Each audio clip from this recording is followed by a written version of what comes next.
Hello everyone, today I'm making yet another video on one of my many stereo microcassette machines. Now today I will be focusing mostly on the Sony M80.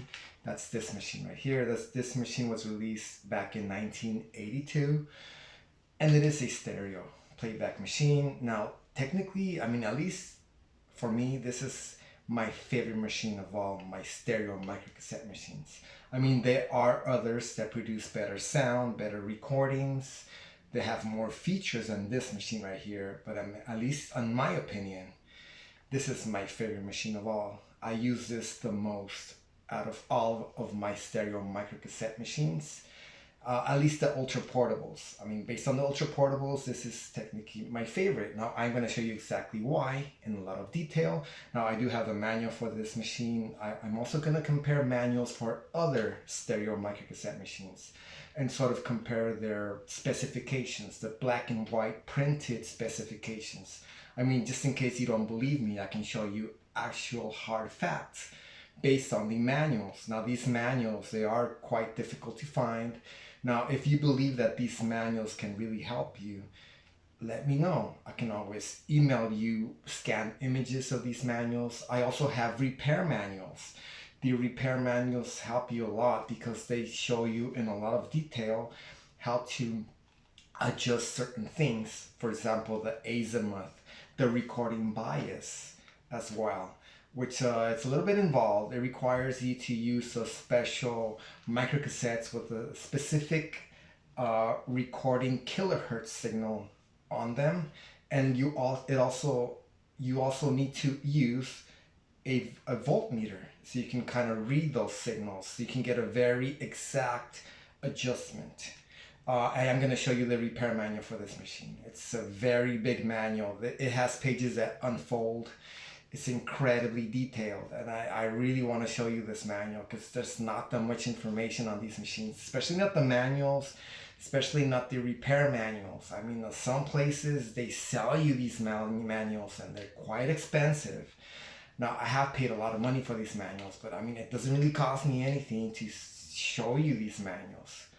Alright, so let me really focus on this machine right here and to explain to you why this is my favorite. Alright, let me kind of zoom in my cell phone. It's actually my cell phone. I'm not using the professional camera. I said this many times in the past. I don't consider myself an expert, but I do try my best. I do collect rare vintage machines. I also restore them. I also repair them. And hopefully by making these videos, I inspire someone else to do the same, to find these machines, to repair them, to restore them, to show them off with YouTube. To tell the truth, YouTube is pretty much elementary school show and tell. That's what it is, which is wonderful. All right, now I have placed quite a few models right here on my table. As you can see right here, this is quite a sight. I have these are not all of my stereo microcassette machines. I do have more. I'm just really focusing on the ultra portables for now. Now I do have the both the manual, which is this right here. I also have the repair manual, which is back there. But for now, let me just focus on the machine itself. All right, let me really zoom in right here. All right, that really helps. Okay, now that's this machine right here. Now this is in fact my favorite machine of all. I use this the most out of all of my ultra portables. Now, there's many reasons why I consider this machine to be my favorite. One of them is the fact that it was released in 1982, which is technically the year that I was born. That kind of makes it special. For me specifically, the fact that it is a 1982 machine. Another reason I like it so much because it was in fact made in the 80s. I do collect older machines that will be machines that were released back in the 70s. And I also collect machines that were released back in the 90s, but at least the 80s machines, they're my favorite era. At least regarding audio, both audio and video machines. Now, I do collect video machines. For example, if you can see right there in my background, I have quite a few of those That will be the 1976 Sanyo VCore 2 videotape format. I love that format because it is quite difficult to find. It is quite rare. But I like the fact that it was in fact part of the format wars. A lot of people, when they talk about the format wars, they only focus on the VHS as well as the beta formats. But there were others. There was, for example, the Quasar VX format, for example. There was also the CED video disc, also the VHD video disc, which was actually only released in Japan. But I really like collecting that format right there. Now I do have another one that I just purchased, and I did record a video, an unboxing video. Now I do plan to upload that video pretty soon, but for now I really want to finish showing all of my stereo microcassette machines. All right, now let me get back to this machine right here. Sorry if I kind of get carried away, but I'll get right back to this. All right, another reason why I like this machine so much, because the way it looks very 80s. It has a very 80s look to it, especially because of all of these chrome parts. The contrast between the chrome and those colors that were used back in the 80s. It's a wonderful design. I mean, the machines that you buy nowadays, they really don't look like this anymore. They don't use that much chrome parts. And also the colors that they used back in the days, the bright color. This is a navy blue color. Now, this machine was also released in a red color, which I actually don't have. Actually, the red one's a little bit harder to find. Now, actually, this machine, it is a little bit common. I mean, compared to others. For example, now I did state in my last video that I wanted to show you that would be the Fisher branded stereo microcassette machines. Now, I do own the Fisher branded ones. Now, the Fisher branded ones, they're a little bit more rare. They're more difficult to find. I just want to show you this one right now, just very briefly. I do plan to make another video on this machine. This is the Fisher branded. That would be the PH/M20, PH/M20. Now there was another model made that was similar to this. That would be the PH/M25. It was a little bit different. I just want to show you this one. Now it is quite thin, but there were other machines that were made that were thinner than this guy right here. See right there. Now this is the aluminum finish. It's an aluminum material. I mean, there were plastic material machines, but the metallic ones, they really have a very premium look to them. Let me kind of show it next to this guy right here. I mean, this is a very rare opportunity to see two of these machines next to each other. You probably won't see these machines next to each other because they are quite rare. Now, this is technically the Sony M50. This was the only Walkman branded stereo microcassette machine that was released. Well, technically this one does sound better than the Fisher, for sure. Now, I do plan to show you exactly why that is in another video. Yes, this is wonderful to see. I mean, there's a very big lack of videos on YouTube, to tell you the truth, on these machines. You can kind of say there's an open market for this.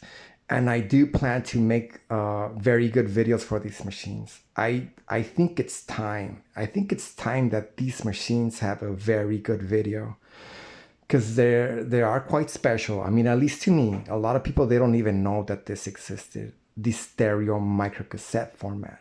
So the Sony M50, this has been called a unicorn machine on other forums, online forums.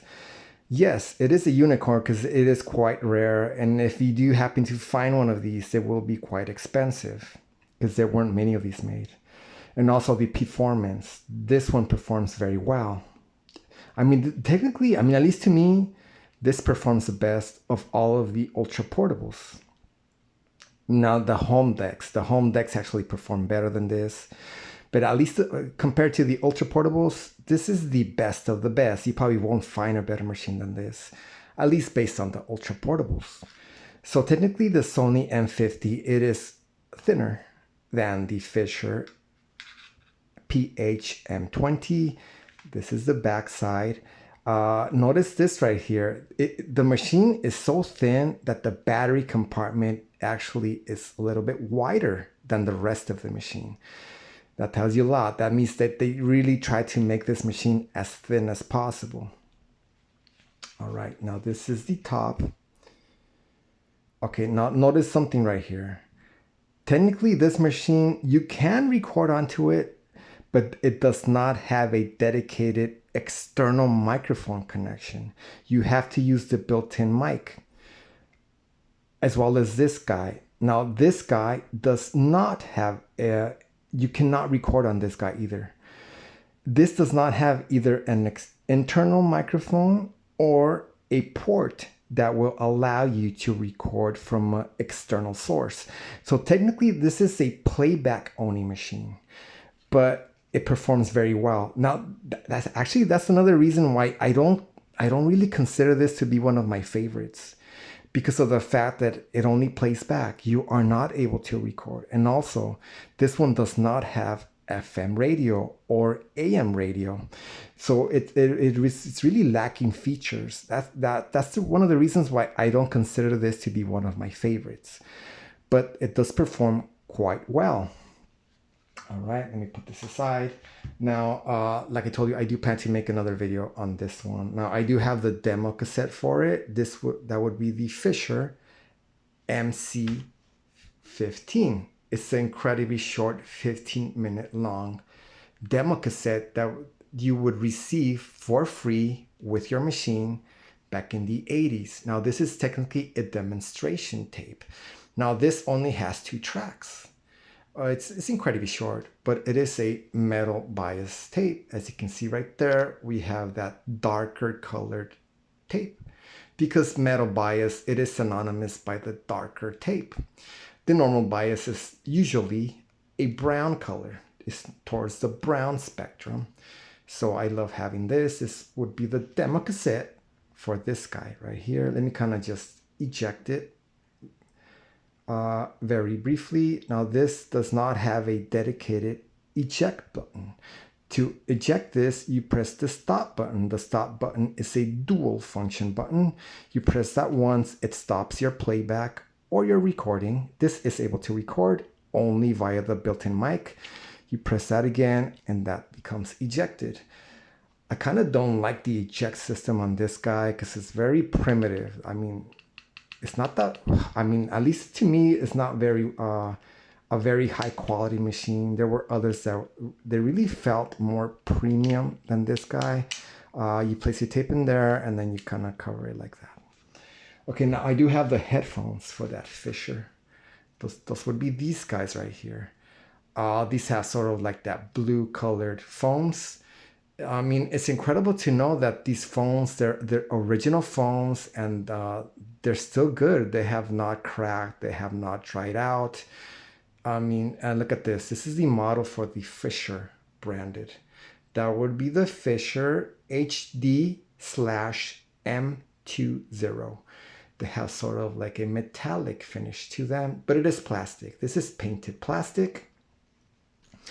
Another thing that makes them kind of unique is the fact that you can fold these in half. These are adjustable, like all of the 80s headphones, but they also have a hinge built into the top right there. That means you can kind of collapse these just a little bit more to make these a little bit more portable. Now, the condition of these is incredible. Look at this. It seems like these have never been used because they still have the original tie right here, and they still have that original factory bends right here. I love owning this right here. But I also have the strap. That would be this right here. This would allow you to carry this machine. This strap would be placed on that would be the case for this machine, which I also have. I didn't kind of show it in this video, because I really don't want to focus on this one. I just kind of want to let you know that I do plan to show you the Fisher branded ones. Now I also own the Sharp branded ones, but that'll be another video. Okay, now this machine, another reason why I consider this machine to be one of my favorites. Now this is a personal opinion right here. Let me show you a graphic novel that I happen to really like. Okay. Now I am a big fan of the Transformers, the Generation 1, the original, the cars. I mean, there was many generations based on the Transformers. There were, for example, the dinosaurs, the Animorphs, the Beast Wars, for example, but I really love the Generation 1. Now, based on the Generation 1, there was a Transformer. His name was Soundwave. Now, he technically was a Decepticon. I know a lot of people, they're the Autobots fans. But there's also the Decepticon fans. I mean, it happens. For example, if you're a fan of the Star Wars franchise, you will know that there's not only are there fans of the Jedis, but there's also fans of, that would be the dark side. It happens. Okay, so this is Soundwave. This is a graphic novel that was released that focuses on Soundwave. See right here, it says Soundwave. Now, another reason why I like this machine so much is because it really reminds me of Soundwave from the Transformers. Because Soundwave, believe it or not, he carried a cassette in his chest. And that cassette always had very important information that was very important for the mission. I mean, this is very nostalgic, especially because I was around in the 80s. I was born back in 1982. I mean, when you happen to live around a time that there's a certain, for example, movie franchise or cartoon franchise or comic book franchise, it really gets stuck with you. You really fall in love with it. Now, I happen to love the Transformers franchise. Let me kind of very briefly flip through these pages to kind of, I mean, if for any reason you don't know who Soundwave is, now that's this guy right here. And I noticed that he has the blue color. I mean, he did have that blue color originally. Now there was quite a few variations on Soundwave, but he was mostly the blue colored right there, which it really, like I told you, it really reminds me of this guy. Now, this is technically a navy blue colored machine. Now technically, there was no exact machine that Soundwave was based on. I mean, a lot of people have sort of theories of what machine that was. Now, I sort of have a theory. I mean, this is my own personal opinion, that it's this guy right here, but that's just my own opinion. You might have a different opinion. Now, this is the microcassette. Now, the microcassette that he would carry would actually turn into this character right here. Very nostalgic. I mean, look at the font right here. This is sort of like the 80s computer font. It's very nostalgic for me. I mean, look at this. He would turn into like this portable machine to kind of hide himself during the missions. Now, technically, there was no machine that looked just like this. But, I mean, I suspect it's this guy. I mean, that's just my opinion. Wonderful graphic novel right here. This is technically the hard-covered version. There was a paperback cover version. Now, this is Megatron right here. Wonderful. Look at this. He would turn sort of like, he would change forms very often. He would become very small, like an actual person could go ahead and carry him. Like, for example, this guy, I can go ahead and carry this guy. I mean, this is another reason why I love this machine so much. All right, so enough of the Transformers. Let me put this aside. All right. Now, I am going to give you a lot of personal opinions on this machine, but I'm also going to give you a lot of hard facts. Now, about yesterday, I was thinking about not showing my entire collection, kind of aborting this, because actually I do collect videotape machines, and I mean, at least the videotape machines, they give me the most. They're a much more fun format to repair and restore, at least to me. I do collect the audio machines, but those videotape machines, they're my I can kind of say they're my specialty. So I was thinking about aborting showing all of my machines and continuing showing my videotape machines, but I really want to finish this because, like I told you, there's a very big lack of information on these machines. All right, another reason why I like this machine so much, because it has a lot of features. Now, there were other machines that were released around this time, but they didn't really have this many features. By features, I mean both the stereo microcassette concept along with the FM/AM radio. As you can see right here, it says FM/AM. Now, there were some machines that had the FM radio, but only the FM. That would be this guy right here. Now, this is from the Olympus company. This is technically the Olympus SR11. Now, this does have the radio, but it only has FM. This does not have AM. Let me kind of put this aside. This is kind of like a very rare opportunity to see both of these machines side by side. Now, technically, these two machines were released around the same time. That was back in 1982. And there were sort of rivals. For example, there were a lot of advertisements on this machine. And they were kind of make like indirect jabs to Sony, stating that this was a superior product. And the advertisements, they would state, listen to the Roadrunner, kind of telling you like, this is like technically the Coyote. It's an inferior product. It's not that high quality compared to this one. But that's subjective. I mean, I've stated this in the past. All of these ultra portable stereo microcassette machines, they all have their upsides and they all have their downsides. There is no single machine that's the best of all worlds. Some of them excel better in some areas and others excel better in other areas. Now, based on features, this one wins. I mean, at least in my opinion, because it has more features. Now, based on audio quality, now let's talk about audio quality. I want to give you as much information as I can. Like I told you, I have quite a few of these. I have many brands. I have many models. Now, the audio quality on these two guys, it's different. Like I told you, these excel in some areas and others excel in other areas. Now, for now, I'm going to tell you this. Now, you don't have to believe me because I do plan to show you the actual manuals with actual numbers.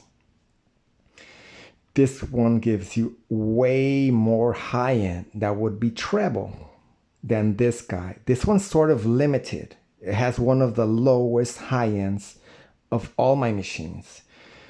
I mean, at least to me, that's fine. I mean, I happen to enjoy having music that happens to have a little bit of bump, a little bit of bass, a little bit of bass, a little bit of oomph to them.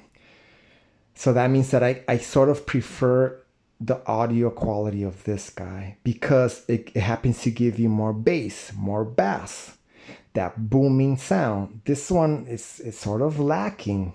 It doesn't have that much bass. It doesn't have that much bass. It's sort of like a very high frequency machine. You get a lot of high ends, but this one gives you more low ends. I have made a recording with that would be breakdancing music. Now, the breakdancing music, it had quite a bit of bass.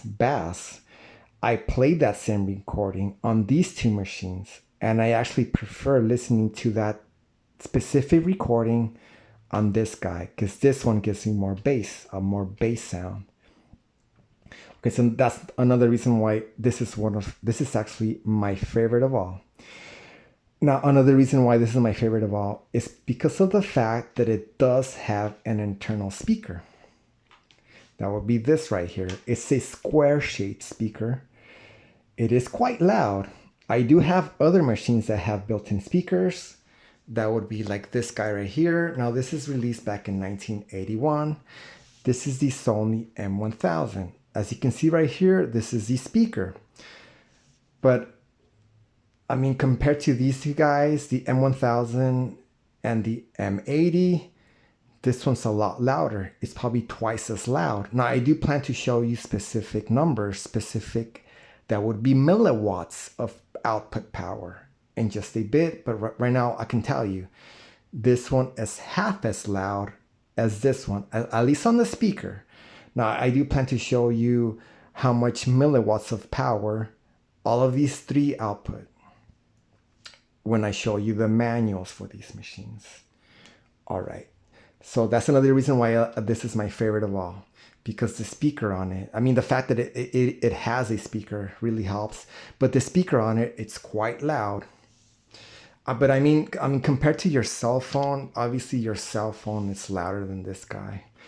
But based on the ultra portables, this is the loudest of all of my machines. My entire collection, this is the loudest one based on its internal speaker.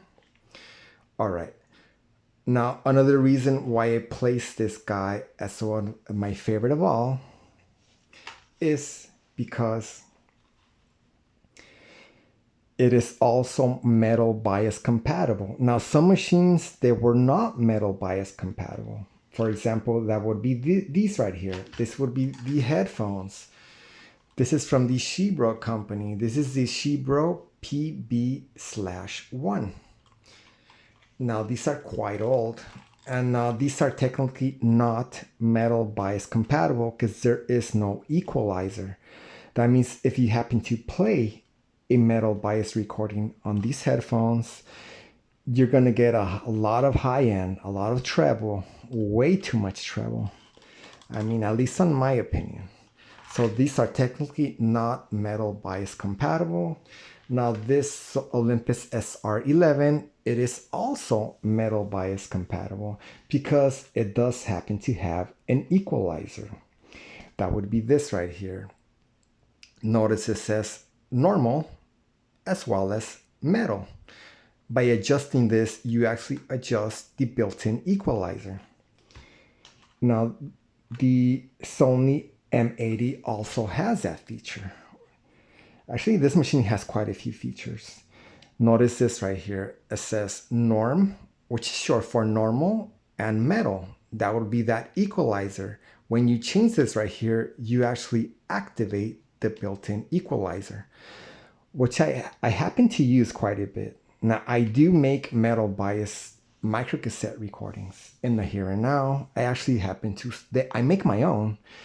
I use standard size cassette ribbon and I fill them into the microcassettes, because believe it or not, the ribbon used in the microcassettes is actually the exact same width as a standard size cassette. A lot of people don't know that.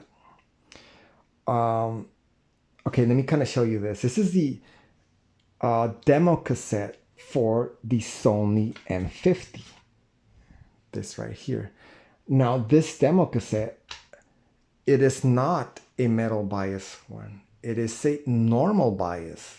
Because look at that right there. You can tell that's the brown colored tape. That means normal bias type 1. Now this over here, which is the demo cassette for the Fisher PHM20. Let me go ahead and eject that. Let me go ahead and remove this tape right here. The actual ribbon in this is actually darker. It is that black colored ribbon right there. As you can see right there, yes. Normal bias type 1, metal bias type 4. Now technically the type 2, that would be the chrome bias, it was never released in the microcassette formulation. I mean, unfortunately. All right, let me put that aside. All right, now this machine, technically it has no eject button. Other machines, they had a dedicated eject button, like this Sony M1000. That's this right here, dedicated eject button. Now, in order to eject the tape on this, that would be the Sony M80, you have to physically pull on the door. There's a little corner area right here for your fingers, and you move that towards the front, and that basically opens up the door. Very basic. Actually, the build quality on this 1982 Sony M80 is actually lower than this 1981 Sony M1000. This is a business class machine, which is higher quality parts, as well as higher quality materials used. That would be aluminum body. Now, this is mostly a plastic body. When I say mostly, it's because these parts right here are actually aluminum. Actually, they're just glued on. This little section right here is simply glued onto the plastic, as well as this part. This is only glued on. That would be to the door, the steel door right there. So this is a very simple design where you just kind of flip that open. All right. Now this machine, I do use it quite a bit. As you can see right there, we have the timer. Let me go ahead and reset that. All right, it's reset. Now this does not have built-in presets.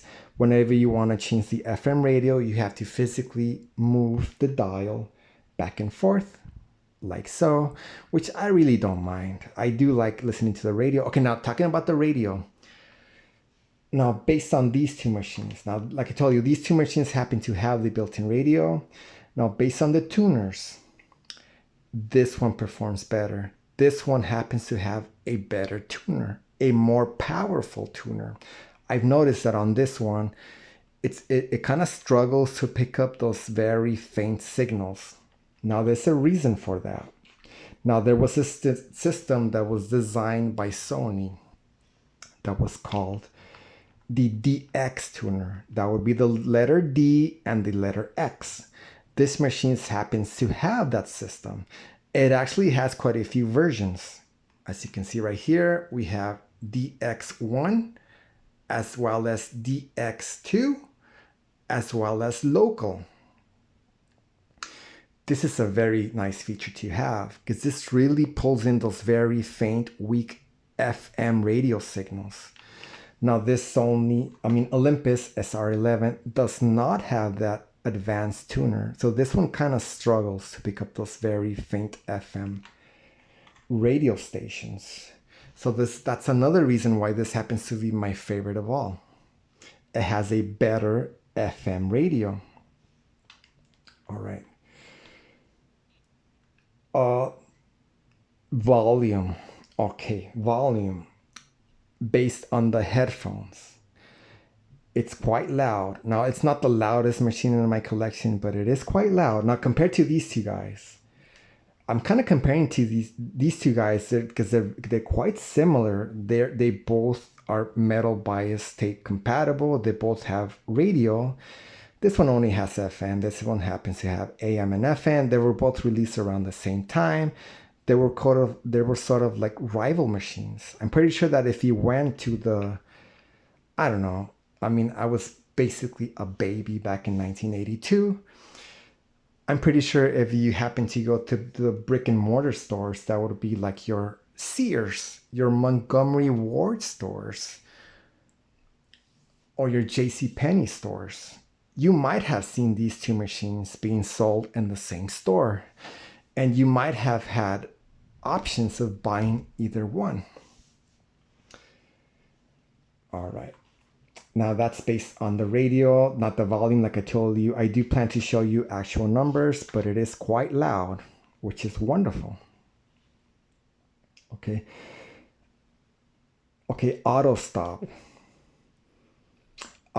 feature. Now this one, it doesn't have auto stop. I mean, unfortunately, auto stop is a very good system because when your tape is finished, the machine automatically press stop by itself. Now you might be thinking, well, who cares? Why do you need that feature? Well, these are quite difficult to repair. Now, I do plan to tell you how difficult this one is to repair in a little while. Now, that auto stop feature really helps because when you don't have auto stop, that means that the motor will be struggling quite a bit, which is it's very awful for such an old machine to have the motor struggling like that because it's a very old motor from back in 1982. And also the belts will be struggling quite a bit because they will be slipping. That creates extra wear and tear on your belts.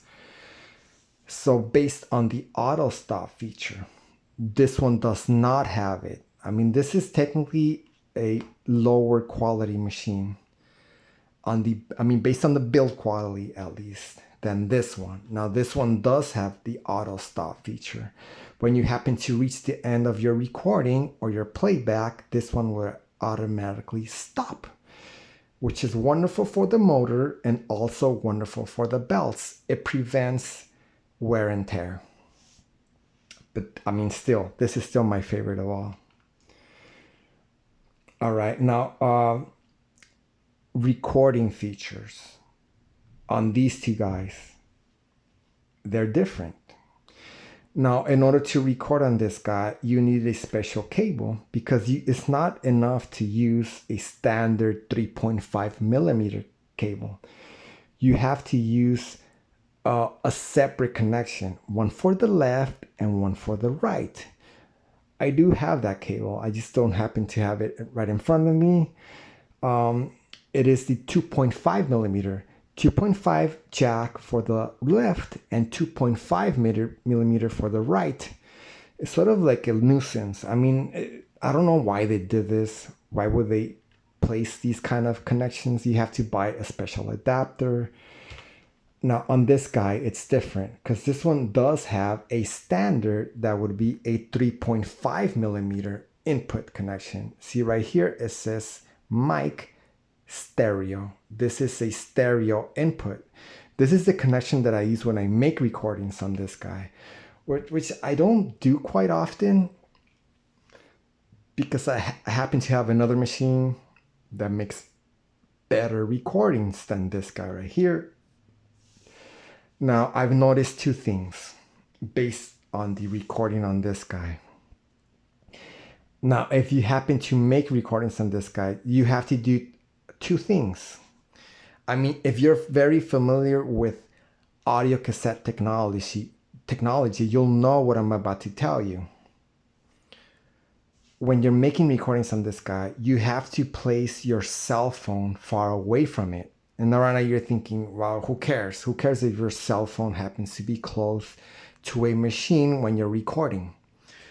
Well, it does matter because cell phones, they happen to transmit and receive over-the-air signals. And sometimes those signals will interfere with your recording. Like for example, if you happen to make standard size audio cassette recordings in the here and now, you probably know what I'm talking about. You have to place your cell phones far away from your home decks because they will create sounds in your recording. That would be sounds that you probably don't want. That would be called interference. They cause interference on your recordings. Now, that's actually another reason why I don't make recordings with my computers, because computers, they also transmit and receive signals via, for example, Bluetooth, also Wi-Fi. That's why I don't use computers when I make stereo microcassette recordings. I use a portable media player, a high-end one made by the Creative brand, which is a very old brand. I mean, Creative, they don't really make any more portable media players anymore because they have been replaced by your cell phone. I mean, unfortunately, as soon as the smartphones started to come into the market, Creative, they had to stop making portable media players because they were not selling anymore. People realized that their cell phones, they were basically a portable media player. Okay, so that's one thing. You have to place your cell phones or your computers far away from this guy when you're making recordings, or else you'll have interference in your recordings. Now that does not affect this one. This one has a different system. It probably has built-in filters that can filter that interference. So you can go ahead and use your cell phones in the vicinity of this guy. That's the Olympus SR11 when you're making recordings. But if you're making recordings on this guy, you have to place those cell phones or those computers far away. By far away, I mean about 4 or 5 feet away. If you get them any closer, you start getting these weird sounds in your recordings. So that's one thing, which is sort of like a downside. Like I told you, all of these machines, they have both their upsides and their downsides. Now, another downside on this machine, when you're making recordings, you have to avoid touching the machine. Now, you're probably thinking, who cares? Why does it matter if I touch a machine while it's making a recording?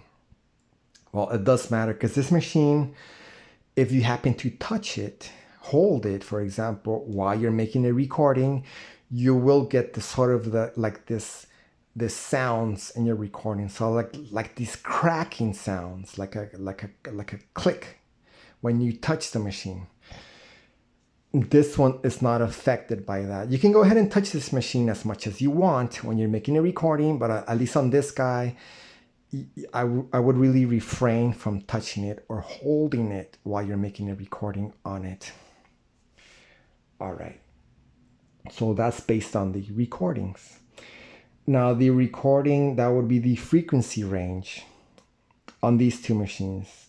They are different. Now I do plan to show you the manuals for these guys. Let me kind of show you the accessories for these guys. Now, when these were released back in 1982, they came with like this strap, which allowed you to hold these machines. Now, this strap is technically adjustable. It can be adjusted. This would be the smallest size that you can make the strap. So you can go ahead and carry it with your hand, like so. But it could be extended and made longer, like this, like so. Now this is way longer because it has been extended.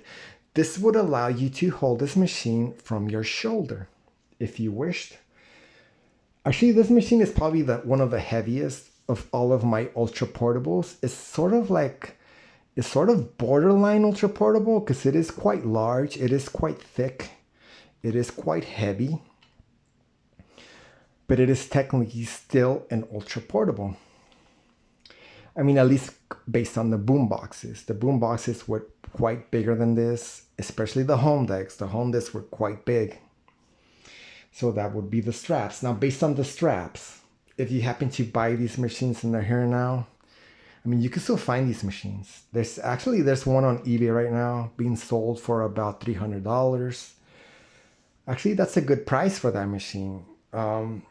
I have purchased a total of six of these. I had a total of 6 at one time.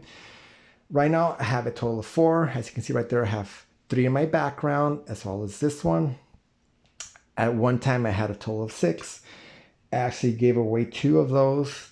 One to my nephew and another one to another collector. His name is Chris. I gave Chris one of these machines. Now, this part right here, most of the times you will not receive this part because this is technically a fox leather. That means it's fake leather. It's not real. So most of the times this would fall apart because there was a lot of friction, movement on this part, and it would eventually snap, break. This happens to be intact, but as you can see, it's not in very good condition because this is not real leather. It's false leather, fake leather. This would be placed right here on this steel part, like so. You would feed that through like that, and you would fold it over. After you fold that over, you would place these plastic parts. Those would be these right here, right there, like so. I don't really use the straps because that right there probably won't survive. It's like about to snap because it's so old. it's probably a very bad idea to use fake leather on that part, because fake leather is not that strong. I mean, compared to real leather, they probably had their own reasons why they did not use real leather. I know a lot of people, they're vegan, they don't like using leather products. That might have been a reason. Another reason is because technically this one was not too expensive. Actually, this one, when it was released back in 1981, was technically more expensive than this one.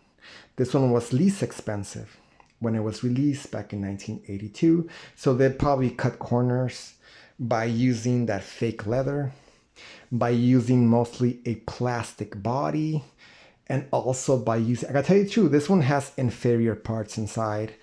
It has an inferior audio quality, but still, this is technically still my favorite of all. Okay, so that would be these straps. Let me go ahead and show you this wonderful, this is sort of like an advertisement that was released back in 1982 for the Sony M80. Now, I bought this from eBay quite a while ago. It's showing the machine itself with its headphones. And I mean, look at these headphones. Now, I actually don't have the headphones for this machine, and I actually don't plan to own them, because right away you can tell they're not very high quality. You can tell these are not metallic. These are like plastic. There was a high chance that this would break because there was actually a pivot right here, a plastic pivot. Now notice right here it says Soundabout. Now on these machines, not on all of them, some of them said Soundabout and some of them did not. This one, which is being shown on this advertisements, happens to say Soundabout. It says stereo Soundabout.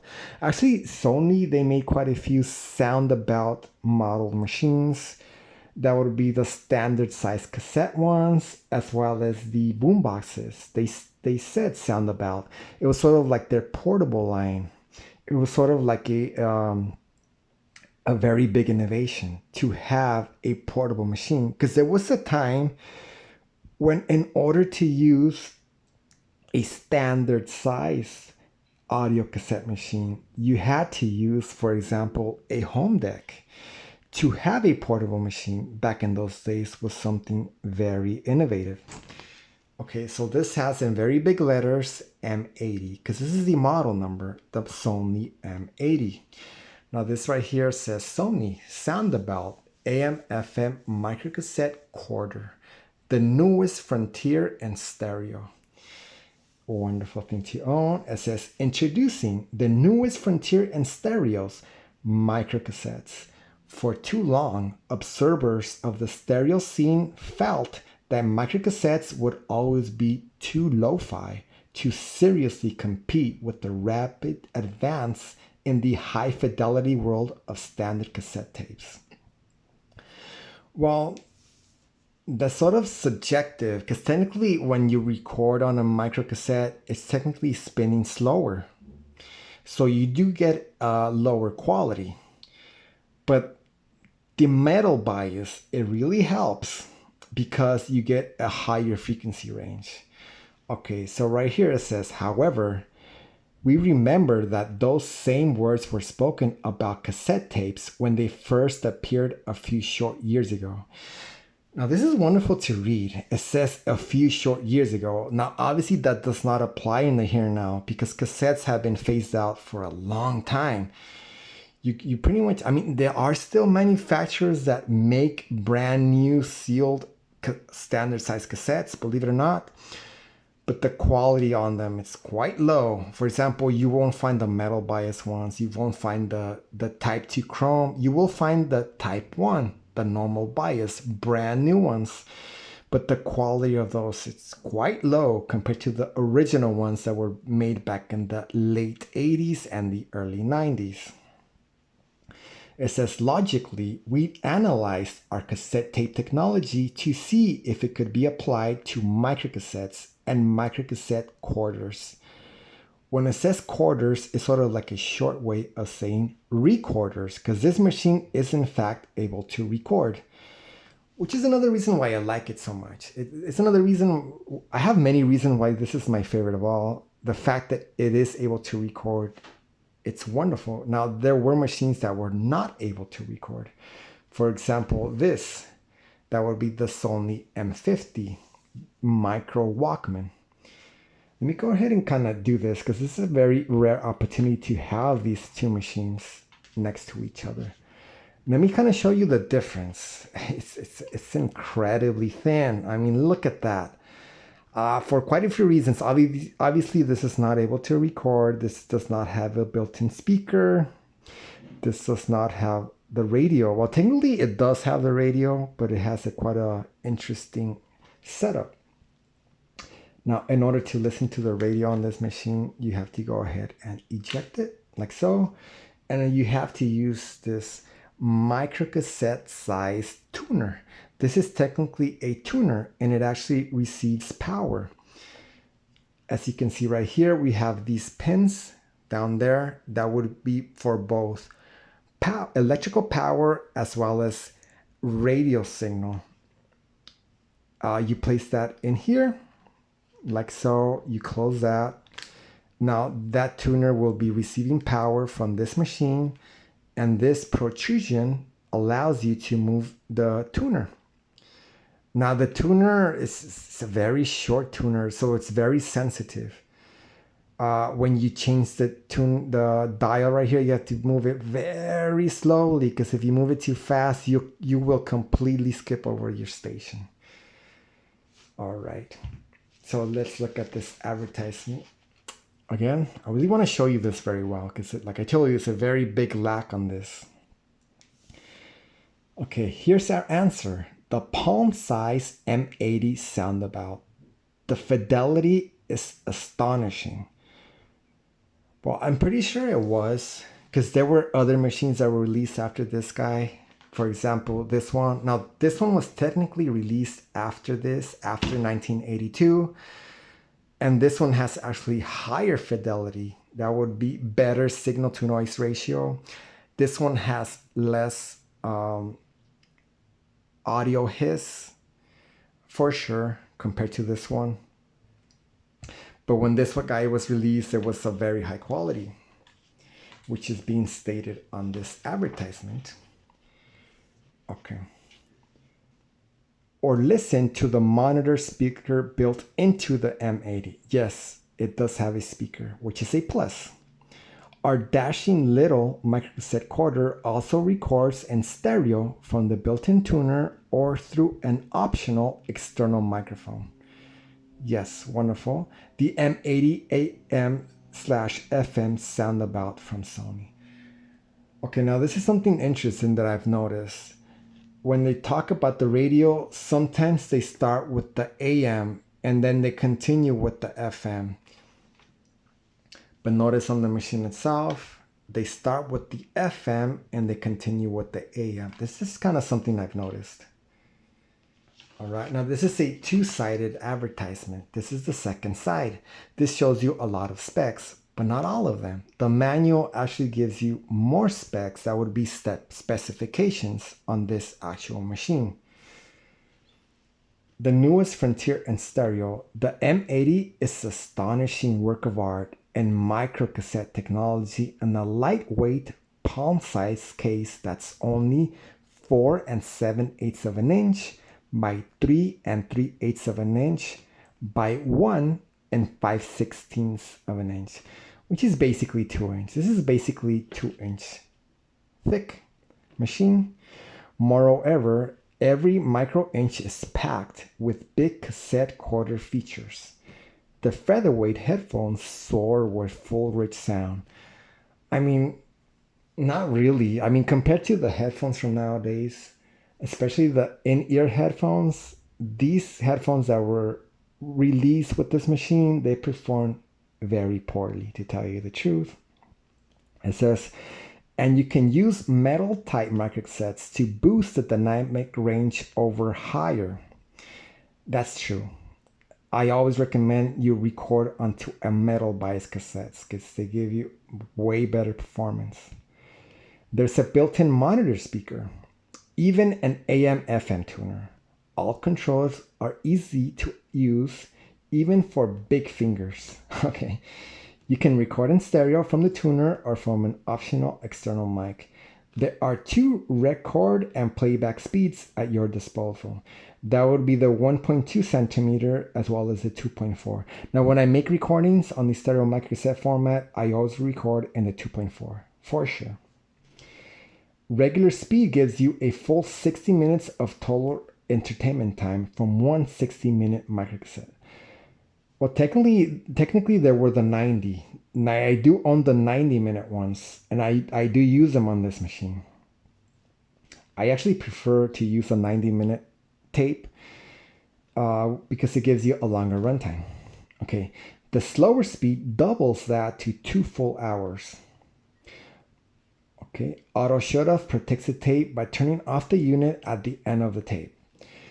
Now, it does state that, but it doesn't always work. I've noticed that most of the time, maybe like around 90% of the time, when you reach the end, it doesn't stop. It might be because these machines are quite used, they're quite old.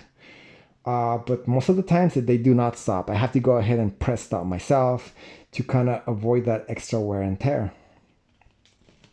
There's also a tape counter, a pause control. Okay, now that pause control is up here. That's sort of like this chrome colored sliding button right here. When you have it to the right, you can go ahead and play and record. When you press it to the left, it kind of pauses either your recording or your playback. I don't really use that. I pretty much play tapes through. I happen to like playing recordings through. Okay. A shoulder strap is provided. Yes, that would be this guy like I showed you. The shoulder strap. And you can power this astonishing microcassette recorder 3 different ways. Now notice it says 3. Sony's M-80 Soundabout proves that microcassette entertainment is here in a big way. Yes, I mean there was a lot more machines that were released after this guy. This was released in 1982, but they were released till around 1989. So there was a lot more models that were made by Sony and also by other manufacturers. This is sort of showing you the features, which I already explained right here. Now this does have some of these specifications. Now this is some of them, not all of them. There are more specifications on the manual. Now on the AM radio, you can go anywhere from 530 to all the way 1,605 kilohertz, which is fine. Now for the FM, it goes from 87.5 to 108 megahertz. Now notice it says 87.5. Now on some of these machines, that would be including the Olympus SR11. It cannot go down to 87.5. It goes down to 88, which it really doesn't matter. I mean, technically there is no station on that 87.5, at least not where I live in San Jose, California. Now the antenna system is a built-in ferrite bar telescoping antenna. Now that would be this guy. Now this one does telescope quite a bit. Look at that. Let me kind of zoom out to kind of show you. I'm gonna go ahead and telescope both the antenna for the Sony M80 as well as the Olympus. That would be the Olympus SR11.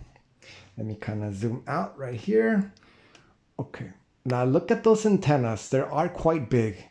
Now I know other collectors of vintage technology that happen to love when audio machines happen to have telescoping antenna, because it gives you sort of like a nostalgia feeling of watching that antenna. Actually, I don't use these antennas quite often because I've noticed that you don't really need to extend them in order to get a good signal. I mean, at least where I live, we have a pretty powerful, that will be the radio stations. But if you happen to live in more rural areas, you probably have to extend those antennas to get a better signal. I don't really have to pop those antennas out when I'm using these, when I walk, for example. All right. showing the dimensions. Okay, now this is showing you the optional power connections. You can either use two AA batteries or you can use the AC adapter. Now the official AC adapter for this machine was the Sony model AC/39. This is wonderful information. For example, if you happen to have a machine like this and you want to, for example, have the original AC adapter, you can find that AC adapter if you happen to search for the model AC/39. But there was also an optional that would be a car battery cord. That was the model DCC/127A. Wonderful information. This is a wonderful sort of like an advertisement. I have no idea where this advertisement would have been released. It might have released back in the brick and mortar stores, for example, to advertise this new machine. Wonderful. Okay, so let me go ahead and show you the manual. Now they opted for a smaller size manual compared to the manual for the Olympus SR11 as well as the Sony M1000. The manuals on these other machines are a little bit bigger. This one's kind of like a more portable, which is a wonderful thing to have. There's a lot of wonderful information right here that's difficult to find. Now I will compare the specs on these three models for sure in a little while. Let me kind of just show you this right here. Now this is the manual. This is for the M80. Like I said right here it says FM first and then AM. On some of these manuals they say AM and then FM. It's showing you the machine right here. It says operating instructions. Right here it says copyrighted 1982 by Sony Corporation.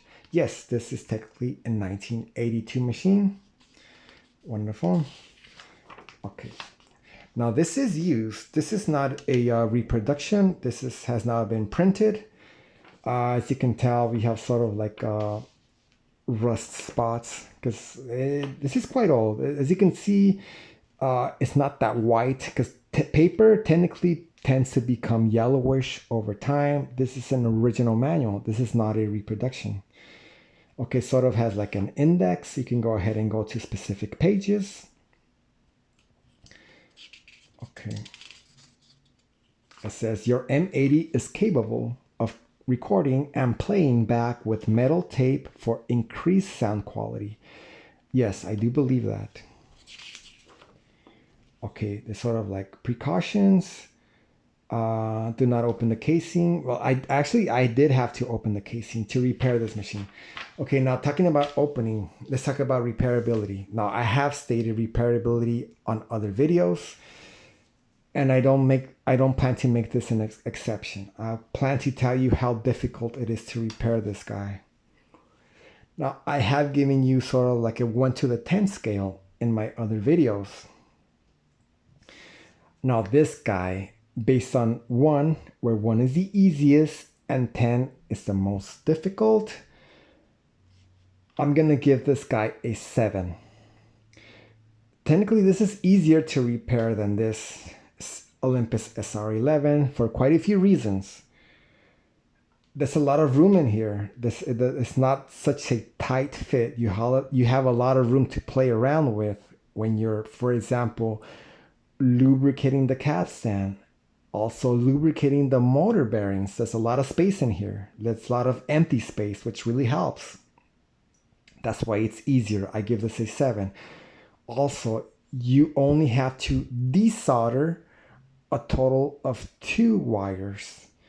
Now, I mean, it's unfortunate, but you do have to desolder parts in order to change the belt. That would be 2 wires that go to the battery. The battery leads have to be desoldered in order to remove the main board on this machine. But it's only 2 pins and they're actually wires. They're not steel pins, which are more difficult to work with. Now, I have stated in the past that you have to desolder steel pins on this guy, quite a few, Not one, not two, not three. It's about 5 pins that you have to desolder. So it's more work. It's more difficult to open this machine to change the belt than this guy. This is sort of like a 7.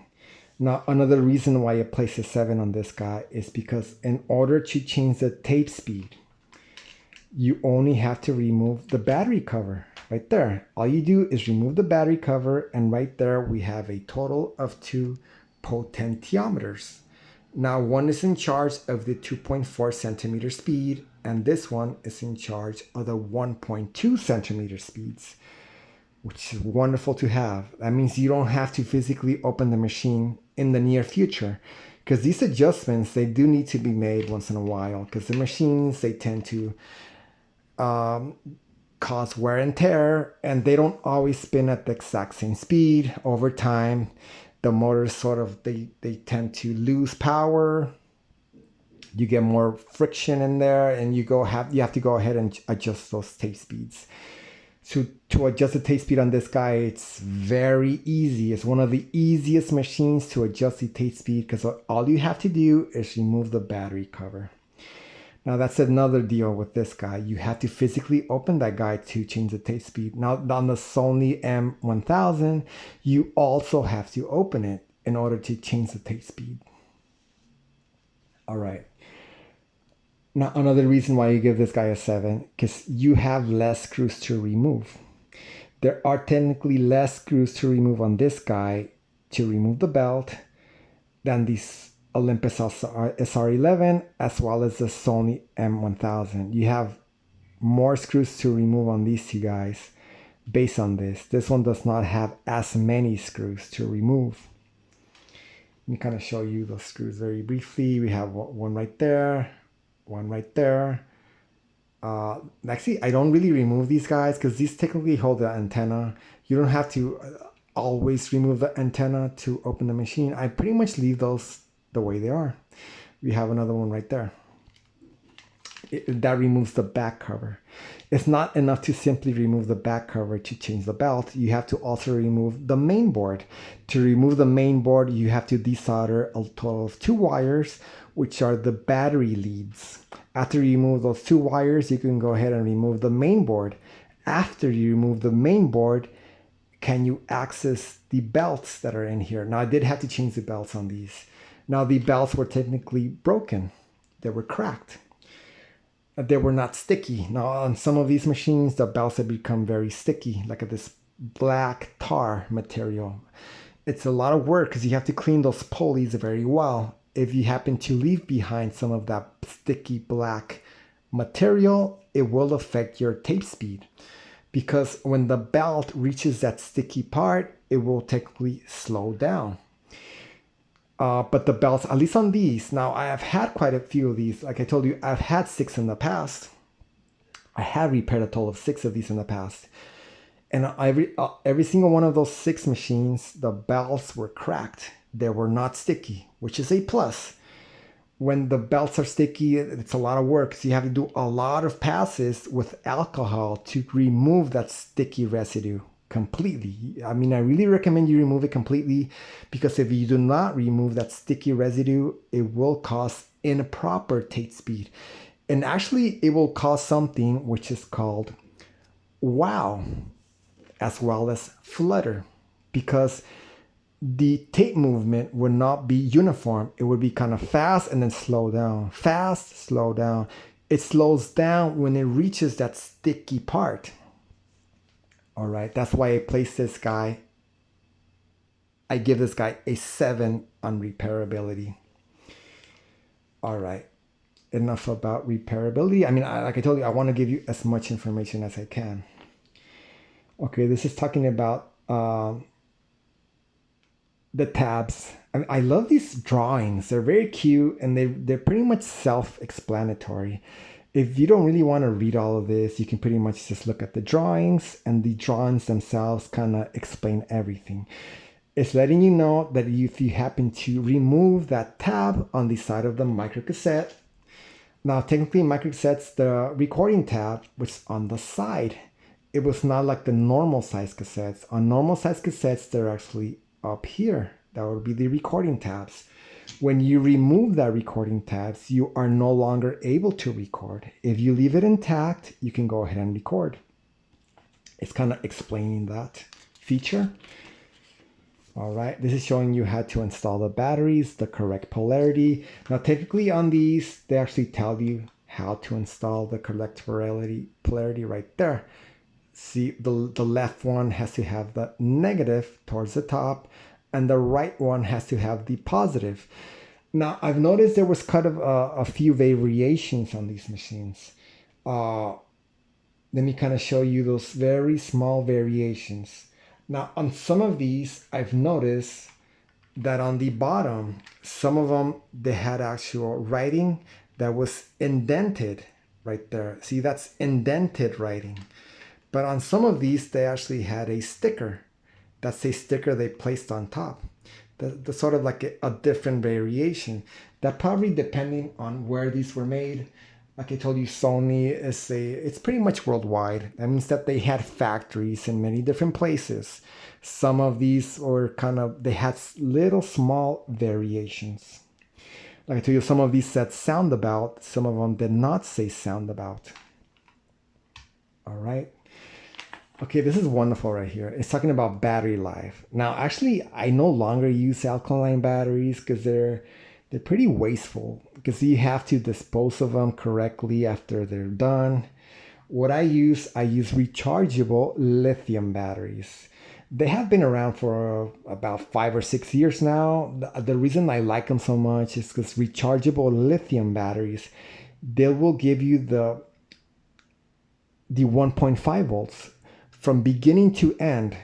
For example, the Eneloops, the nickel metal hydride formulation, they do not give you 1.5 volts. They will give you about 1.25, 1.35, somewhere in there.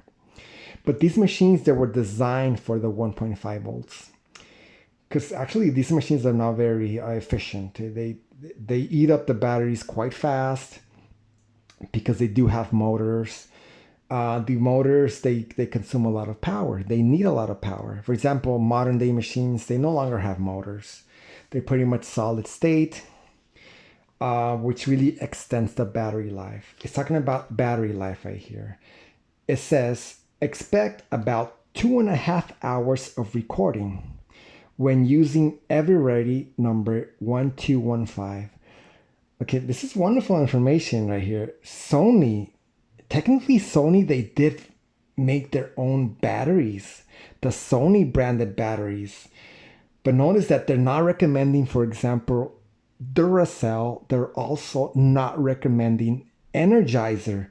They're recommending Everready. Sony, they place more, you can sort of say faith. They had more faith on the Everready branded batteries, which is a very old battery company. I mean, Everready is an incredibly old company. Okay, so it's stating that you'll get about 2.5 hours of recording time with 2 AA batteries, but it's also talking about heavy duty batteries. Now, technically heavy duty batteries, they were not alkaline, they were zinc batteries. It's stating if you happen to use heavy duty batteries, you'll get about 5 hours. If you use alkaline, okay, if you use heavy duty batteries, which were the zinc, you got about 2.5 hours. This makes perfect sense. If you use alkalines, which were the model E91, you got 5 hours. You pretty much got twice as much battery life. But technically, since I no longer use alkaline, I use lithium, I actually get a lot more runtime. I haven't really timed it, but I get about 4 hours of runtime by using, because technically lithium is a higher energy dense material compared to alkaline. You get a lot more runtime. I get about 4 hours of runtime when I use my rechargeable lithium batteries. Wonderful information on this manual. Look at these wonderful animations. For example, the hands, they always sort of have like a glove on them. It sort of reminds me of the Disney Mickey Mouse glove. Wonderful information.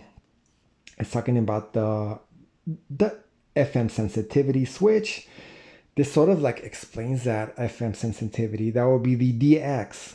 It says FM selector. Normally, set the selector to DX.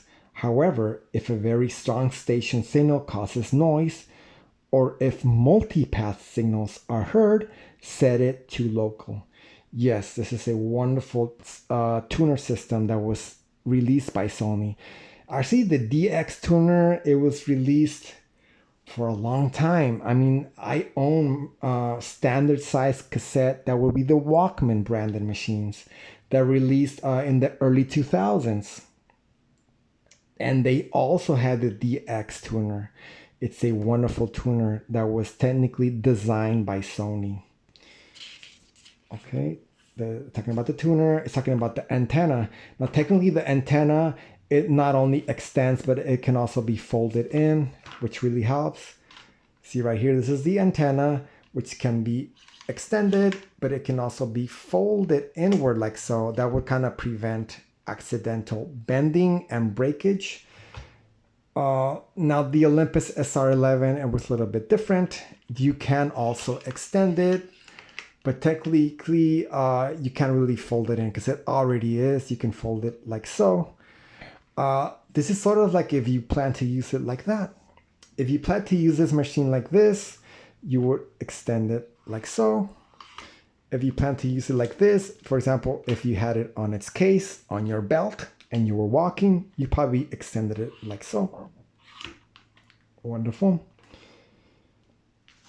Okay, it's talking about the antenna. It's talking about inserting a cassette tape. Pretty self-explanatory with all of these wonderful drawings. Okay, it says recording from the radio. Yes, this is a wonderful option to be able to record from the radio. I used to do this very often when I was a kid, a teenager. Back in the days, I would make, that would be radio recordings onto cassettes. This does allow you to do such a thing. What you do is you set your machine on the radio setting and then we just press record and it would record off the radio, which is wonderful. It's talking about setting the correct setting for you, depending on what kind of tape you're using, if you're using the normal or if you're using the metal type. Okay, talking about the recording speeds, the 2.4 and then 1.2. Now, for sure, I use the 2.4. Technically, it gives you less recording time, but the quality, it's a better quality. Okay, talking about playback, using the headphones, the built-in speaker. Okay, using the mic jack. That would be the mic jack on the side. This has model numbers for the cables. Let me kind of just show you this right here. I mean, this is information that's very difficult to find. It's showing the mini plug stereo microphone. There was a microphone that you can connect right here. That was the model PC/39. Wonderful information right here. Okay. This is explaining how to record from other sources. That would be, for example, a home deck, a vinyl record, an open reel tape system, as well as a boombox. Okay. It's talking about using the optional RK/128 connecting cord. Connect the mic jack and record outputs of an amplifier. Yes. That's this cable right here. One information. For example, if you want to own the original cable, you probably want to know what model that is. That would be the RK/128. Wonderful information. Okay, this is interesting right here. There was an external battery case that was sold for this machine. That would be the model EBP/500. This would allow you to use a total of 2 D-size batteries, and that would give you a much longer runtime compared to the AA's. It was sort of like a separate case that was about the size of 2 D-size batteries, and it had the barrel connection that you would connect. On the machine itself right here, this is a barrel connection right there. I don't actually own that. I actually don't plan to purchase that. Like I told you, I don't really use alkaline batteries. It would be pretty weird to use these size batteries in the here and now.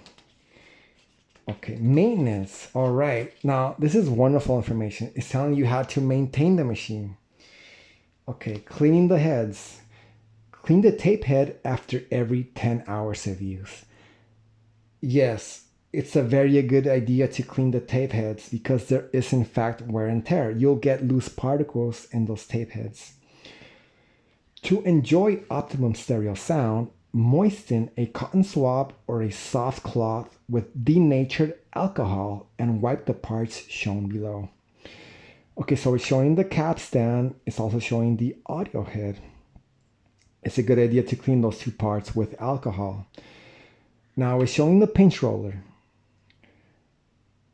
Okay, now I don't recommend you use alcohol on the pinch roller because that is a rubber product.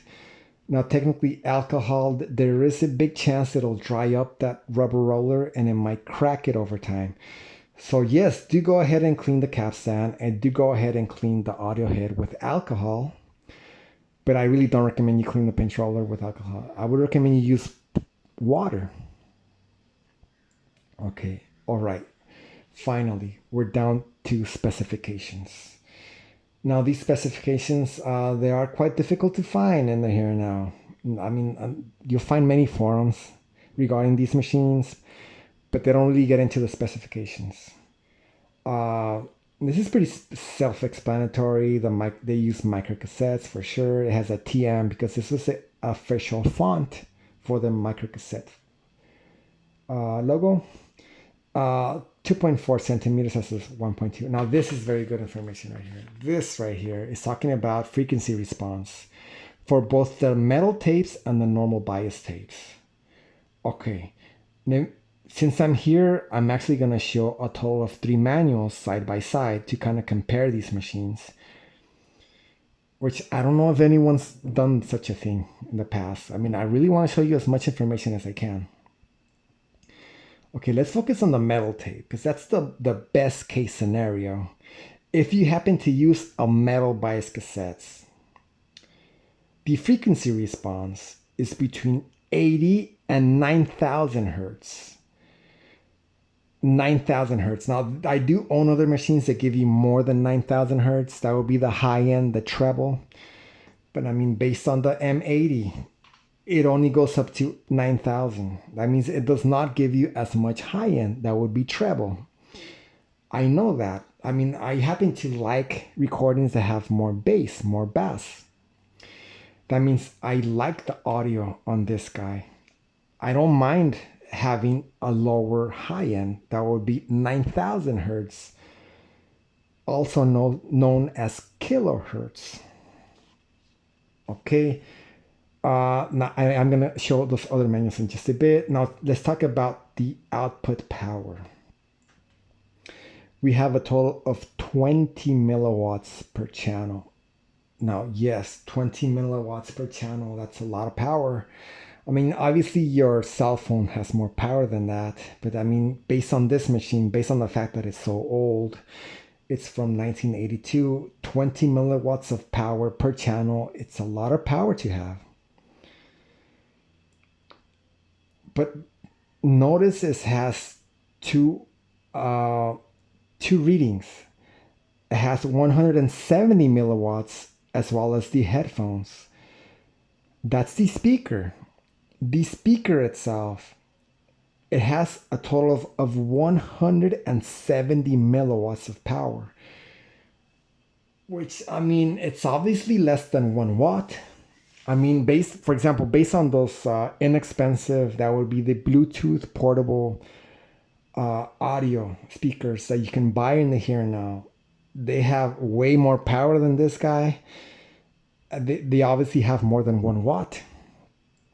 But I've noticed that based on all of my ultra portables, this is the loudest. This has 170 milliwatts of output power for the built-in speaker. Now I will show you how much output power we have on that guy in just a bit. Now it's talking about the power requirements, letting you know that you get 2.5 hours using alkaline batteries and 5 hours using, that would be heavy duty batteries. All right, that's enough for the specs. Optional accessories, is showing all of the models. Yes, wonderful information. Now, like I told you, if this manual can really help you, just let me know. I would love to email you images of this manual. Doesn't really cost me anything to do that. Sort of like a troubleshooting guide section with corrections that you can make. This is sort of showing like the specific features with numbers. Okay, now let's compare that would be both the audio power as well as the frequency response on these three machines. I mean, I don't know if anyone has done such a thing on YouTube, but I do plan to do it because, like I told you, I want to give you as much information on these. I mean, for example, if you plan to collect these machines, I want to let you know that there is no best of all worlds machines. Every single one excels in different areas. Now, I have read this on many forums as well, but I really want to show you physically in a video that it is true. All right, so let me place them like this, because this is technically the manual for the M80. This is technically the manual for the Olympus SR11. Now, I have shown this manual in another video, but I only want to show the specifications page because that has wonderful information regarding frequency response as well as output power. Let me kind of place it on that page right there. Like this, wonderful right there. Also, the manual for the M1000. I have showed this manual in the past as well, but I really want to show that specifications page. That would be this right here. Okay, let me place it right here. Okay, let me try to zoom in right here. I want to show these three manuals side by side and show you how these machines excel in certain areas and others excel in other areas. All right, now this video has been quite long. It has been about 1 hour and 27 minutes long. Like I told you, my videos, they're pretty long. They have a lot of detail. I try to give you as much information as I can. All right, so hopefully that looks good right there. All right. Now this is for the M1000. Let's look at its frequency response. Okay. The frequency response for the M1000 is between 80 and 8,000 hertz. Okay, not bad. You get quite a bit of low end, that would be bass bass, but not that much high end. You only get 8,000 hertz. That's for recording. Now for playback, it's a little bit different. You get between 80 and 10,000 hertz. It kind of jumps quite a bit. You get 10,000 hertz of high-end treble. Okay, for the Olympus SR11, let's look at its frequency response. It goes between 100. Okay, that's a big difference. Notice it says 100. It does not say 80. That means that this guy, the Olympus SR11, it does not give you that much bass, that much bass. I mean, it's wonderful to see this in actual printing if you don't believe me. So this guy doesn't give you that much bass compared to these other two. Now, based on the, I really want to focus on the metal tape because that's the best case scenario. That would be this, metal. Between 100 and 10,000 hertz. So far we've seen, I mean, based on these two, more bass, more bass, less bass, less bass. All right, let's look at the manual for the M80. This kind of helps. Yes, this really helps. This is information you probably won't find anywhere else. All right, now let's look at the specs on the frequency range on the Sony M80, which happens to be my favorite of all. Okay, on metal tapes. I really want to focus on the metal tapes. That's the best case scenario. This goes between 80 and 9,000 hertz. Okay, so far, these two guys made by Sony have the same amount of bass. This one has less. Now regarding the high end, the treble, these two guys have a lot of high end, a lot of treble. This one does not. It has less, quite a bit less. It only goes up to 9,000 hertz. All right, now let's talk about the audio volume. That would be the milliwatts. Let's talk about first about the internal speaker. Now this one does not apply because this one does not have an internal speaker. This one does, the Sony M1000, and this one does, the Sony M80. Now let's see the power output on the speaker itself. Now on this one, you have 140 milliwatts. And the Sony M80, we have 170 milliwatts. So this is in fact louder, which makes sense. Technically the speaker on this guy, let me kind of flip it around. The speaker is quite larger compared to this one. This is pretty small. It's about 1.5 inches diameter. This one's bigger. It's about 2-inch diameter. So it is in fact a larger speaker. By having that larger speaker, you get more volume. So 140 milliwatts of power, 170. I really like that speaker. I mean, it's quite loud. All right, so hopefully this is information that you probably won't find anywhere else. Okay, now let's look at the repair manual. Now that repair manual is very detailed, incredibly detailed. I mean, some of these pages, they unfold. Now, I bought this repair manual quite a long time ago, and it was quite expensive. I don't remember how much I paid for that guy. It must have been about $40 or so. I don't really want to dig through my emails to find out the exact price. But for example, if you feel like this repair manual can really help you, let me know. I like the fact that the first page has actual specifications. All of the same specifications that I just showed you from the manual are right here on the first page. All right. Now these pages are quite thin.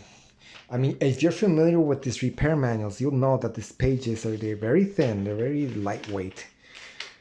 Okay, now this repair manual, it is quite big. I believe it has a total of 37 pages. Now that's a whole lot of information. Because technically when you have a repair manual, not only does it give you specs, it gives you step-by-step instructions how to make many adjustments, as well as parts, part numbers, order numbers. A whole lot of information. Okay, so this is pretty much self-explanatory. This is probably shown on the manual itself. Not much more to see here. Now this is more detail right here. This is talking about the block diagram for the United States model, the US model. This has a whole lot of information. This is sort of like a diagram, a wiring diagram. Okay, this diagram continues. Now this is technically a foldable page, and you kind of unfold it like so. Look at that. That really unfolds right there. Okay. I really want to show you this in a lot of detail. It tells you how to disassemble the machine. It's telling you how to remove the front door cover. It tells you which screws to remove, as well as their sizes. For example, if you happen to lose one of these screws, you know which size it is. You can kind of replace it. It's all showing the speaker itself. Wonderful. It's a square shaped speaker. This is technically not a paper speaker. This is a mylar speaker, which gives you a little bit better performance. But I mean, compared to the speakers from nowadays, for example, the aluminum speakers, they give you more performance than these mylar speakers. All right. I really love showing you this right here, because that's the information on this repair manual is very vague. I mean, I don't know why. I really want to change that. Okay, it's talking about the mechanism, how to remove it. It's talking about the main board. Okay, I love seeing this right here. Let me kind of show you exactly where those two wires are at that you have to, I mean, unfortunately, you have to desolder. Okay, now those two wires will be located right there. The two wires that you have to desolder. If you don't desolder those two wires, you are not able to remove this main board because the belt is actually located behind this main board. All right, I could probably dedicate a whole video just to this manual, but I'm gonna keep going. I'm not gonna stop. I'm gonna show you as much information as I can. This is talking about the audio head. If you happen to need to replace it, I mean, hopefully this manual tells me what kind of audio head, because I have no idea. I can't tell you if it's a Sense Dust audio head, for example, which performed very well.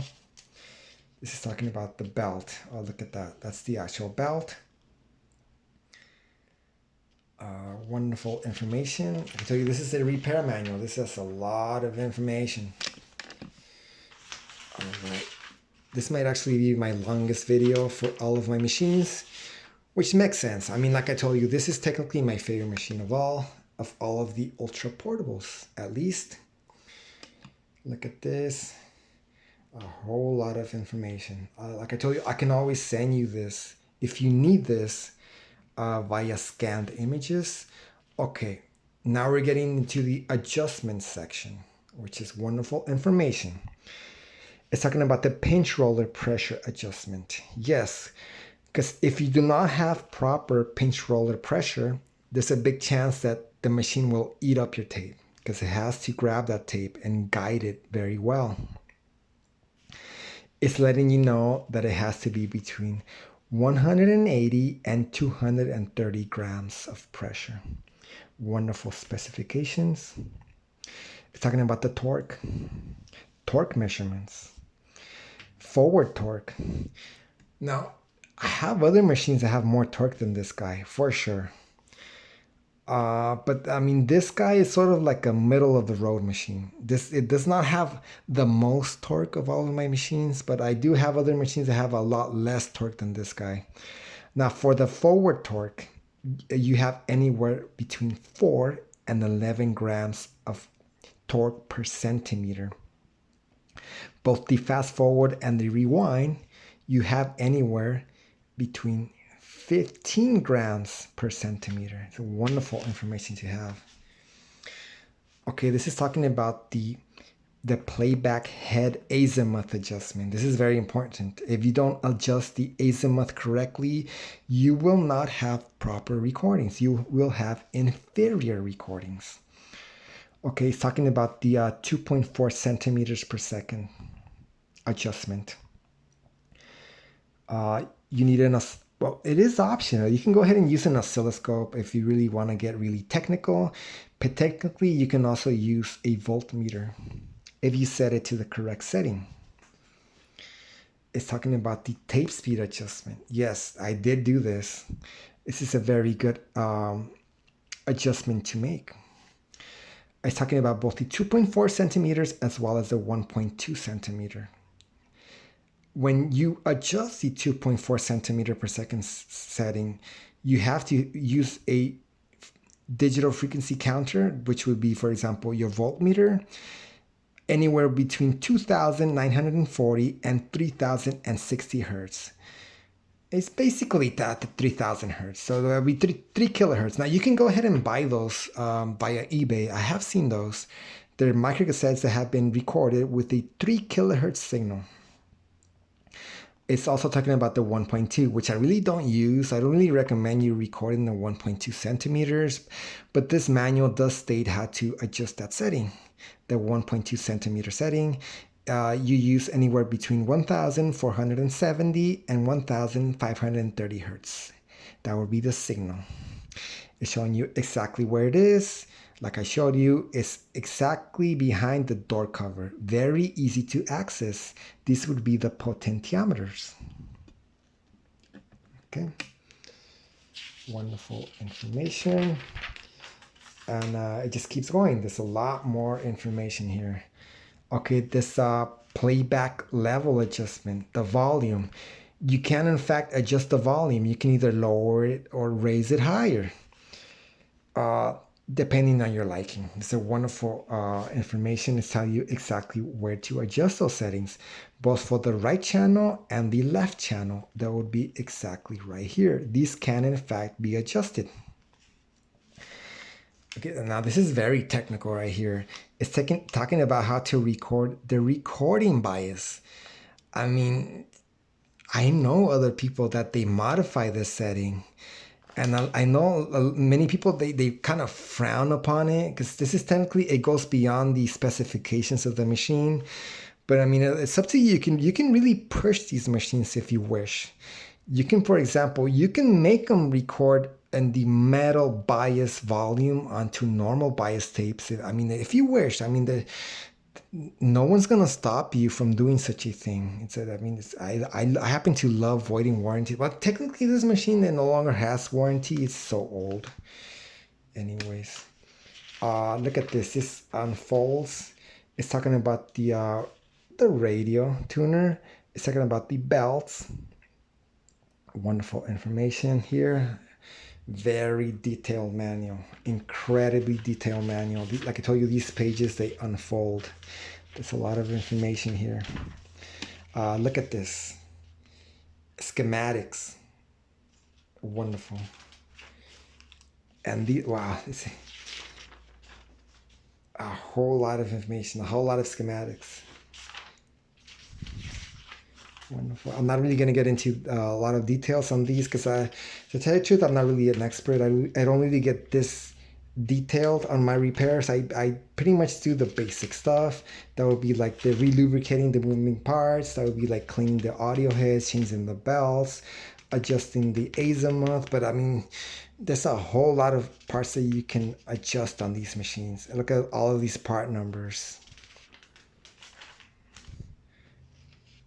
Wow, it's talking about the carbon resistors, 1/8 of a watt, for example. A lot of information here. Okay, hardware. It's talking about all of these screws, the actual sizes, what kind of screws, what kind of bolts, what kind of washers.